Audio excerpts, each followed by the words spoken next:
Male infertility या पुरुषों में बांझपन, जी हाँ, ये समस्या भी जो है आजकल एक मेजर राइज पे है। एंड ना कि सिर्फ फीमेल्स बल्कि मेल भी जो हैं इस समस्या से आजकल परेशान हैं। और 1 out of 7 कपल्स जो है देखा गया है सर्वे में कि मोस्ट ऑफ द कपल जो हैं वो इस समस्या से परेशान हैं। और ना कि सिर्फ फीमेल्स बल्कि अगर रेशियो देखा जाए तो मेल पार्टनर्स जो हैं वो इस प्रॉब्लम से ज़्यादा ग्रसित हैं, या male infertility is on more rise as compare to the female infertility. तो आज हम बात करेंगे कि क्या क्या वो कारण है जिसकी वजह से मेल में ये फर्टिलिटी के इश्यूज आते हैं, और आयुर्वेद के साथ किस तरह से हम इस समस्या को जो है इजीली एंड इफेक्टिव वे में ट्रीट करके रिजल्ट दे सकते हैं। मैं डॉक्टर अनुपमा शर्मा, आयुर्वेदाचार्य एंड गर्भ संस्कार कंसल्टेंट। तो मेल इनफर्टिलिटी के अब हम डिस्कस करेंगे कि क्या क्या वो मुख्य कारण है जिसकी वजह से फर्टिलिटी रेट पर असर पड़ता है, और क्या क्या मेन सिम्टम्स रहते हैं मेल इनफर्टिलिटी से रिलेटेड। तो कारणों का अगर हम डिस्कस करें तो सबसे पहले तो हमारा लाइफस्टाइल, जैसे कि हम सभी जानते हैं कि लाइफस्टाइल जो है हमारा जो है अभी काफ़ी हद तक जो है ख़राब हो गया है। मीन लेट नाइट सोना, इसके अलावा जो हमारी डाइट है, डाइट में भी बहुत ज़्यादा जंक फूड रहना, स्पाइसी फूड रहना, बर्गर, पिज़्ज़ा, नूडल्स या इस तरह की चीज़ें जो हैं वो बहुत ज़्यादा इन्वॉल्व, या प्रिजर्व्ड फूड भी जो है उसमें बहुत ज़्यादा केमिकल्स का इन्वॉल्वमेंट रहता है।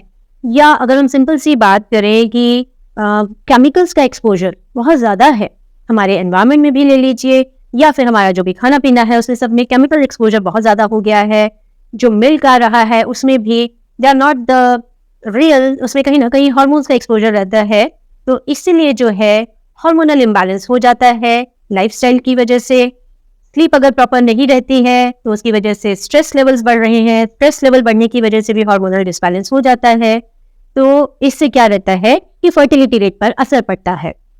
इसके अलावा कुछ फिजिकल रीजंस, कोई इंजरी हो गया, वेरिकोसीलिया जिसमें वेन्स डायलेट हो जाती हैं, तो उसकी वजह से भी जो क्या है कि क्वालिटी ऑफ द सीमेन जो है वो डिस्टर्ब हो जाती है, विस्कोसिटी में फर्क पड़ जाता है।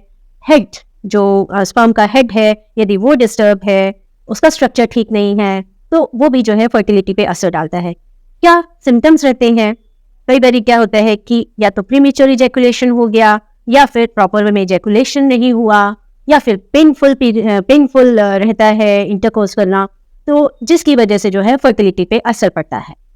आइए अब हम बात करते हैं आयुर्वेदिक समाधान या आयुर्वेदिक ट्रीटमेंट प्लान क्या हम करते हैं। तो यदि कोई हमारे पास इस तरह का कपल आता है जिसमें मेल जो है उसको फर्टिलिटी का इश्यू है, रीज़न कोई भी है, तो हम उसको एक लाइन ऑफ ट्रीटमेंट उसकी प्रकृति के हिसाब से या उसकी क्रोनिसिटी के हिसाब से बनाकर देते हैं।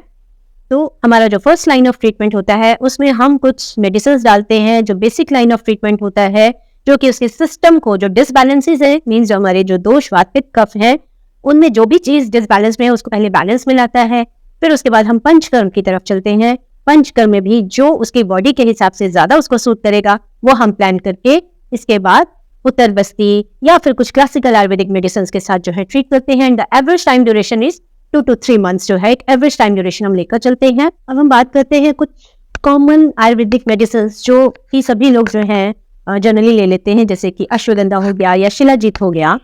बट मैं आपसे एक बात शेयर करना चाहूँगी कि अश्वगंधा या शिलाजीत जो है कुछ लोगों के लिए तो पॉजिटिव इम्पैक्ट लेकर आते हैं या पॉजिटिव रिजल्ट्स देते हैं, लेकिन कुछ में ये नेगेटिव रिजल्ट्स भी देते हैं, क्योंकि आयुर्वेद जो है वो हमारे शरीर की प्रकृति के हिसाब से काम करता है। यदि किसी में अश्वगंधा अच्छा काम कर रहा है तो दूसरे की प्रकृति यदि पित्तज है या कुछ और है तो उसमें जो है वो अच्छे से काम नहीं कर सकता। या एक ही हर्ब को या एक ही मेडिसिन को हम डिफरेंट अनुपान, मीन्स किसी को दूध के साथ, किसी को पानी के साथ या किसी को किसी और चीज़ के साथ, इस तरह से जब देते हैं तब वो अच्छे ढंग से काम करती है।